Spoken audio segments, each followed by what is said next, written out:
Epic Games, a recent record-breaking Twitch stream, which saw 628,000 people tuning in at once on March 14 to watch Drake play a game called Fortnite with a bevy of his gamer friends, was a coup on multiple fronts. It was a win for Drake fans, who got a glimpse of the musician's geekier side along with those of fellow rapper Travis Scott and Pittsburgh Steelers wide receiver JuJu Smith-Schuster, who both joined the stream. It was a win for the organizer, Blevins, a.k.a. Ninja, the teal-haired esports competitor turned Twitch streamer who now makes $500,000 a month by being the most popular user on the platform. He reportedly attracted nearly 100,000 new subscribers by appearing alongside the pop star. It was a win for Twitch, of course, the streaming service that can now tout a significant amount of interest from users in its single-player live streams, not just its esports and other live events.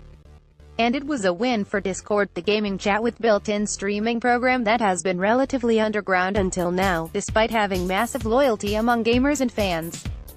Above all, it was a win for Fortnite, the game whose massive upswing in popularity sparked all the interest to begin with, and its developer, Epic Games. Just how popular is Fortnite? For starters, it's been raking in the cash, surpassing its predecessor, PlayerUnknown's Battlegrounds, about which more in a moment, and earning more than $100 million per month in in-app purchases. Remember, this is a game that's free to download and play, so that's pretty epic. In February, it hit a record of 3.4 million people playing the game all at once, while its overall player base has reportedly passed 45 million. The game reportedly took over the top 4 trending topics on Twitter the night of Blevins' stream with Drake. And while some have considered that evening to be a potentially groundbreaking moment for hip-hop, it seems far more evident that it was a groundbreaking moment for gaming culture, elevating niche, community-centric sites into the mainstream, if only for a moment. So what's made Fortnite such a smash, and why is it attracting so many different types of players? To understand that, we have to look at the types of games it's emulating, and how it's transcending them to create something new, trendy, and fun. Fortnite is kind of like Minecraft meets The Walking Dead, with a bonus battle royale attached. The word Fortnite can imply one of two very different modes of playing.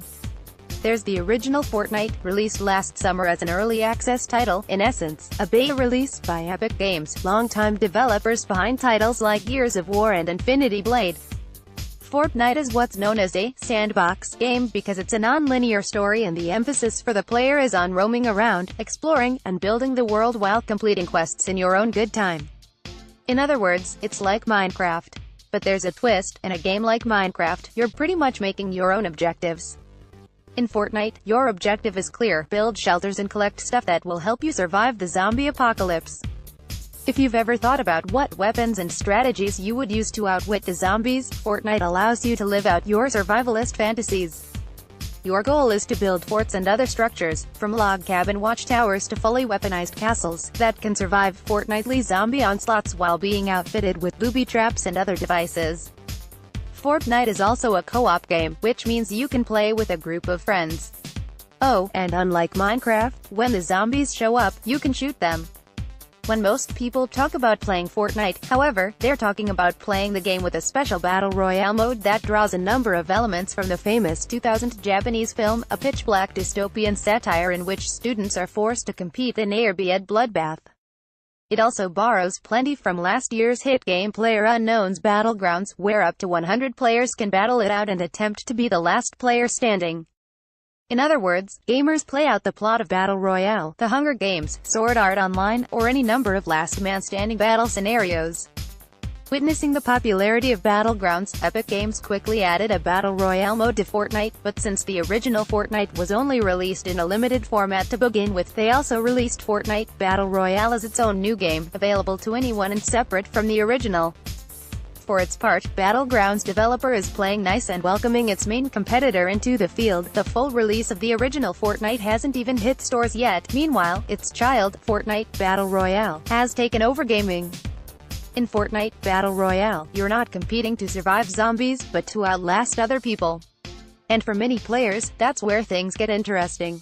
Fortnite Battle Royale's accessibility is central to its success.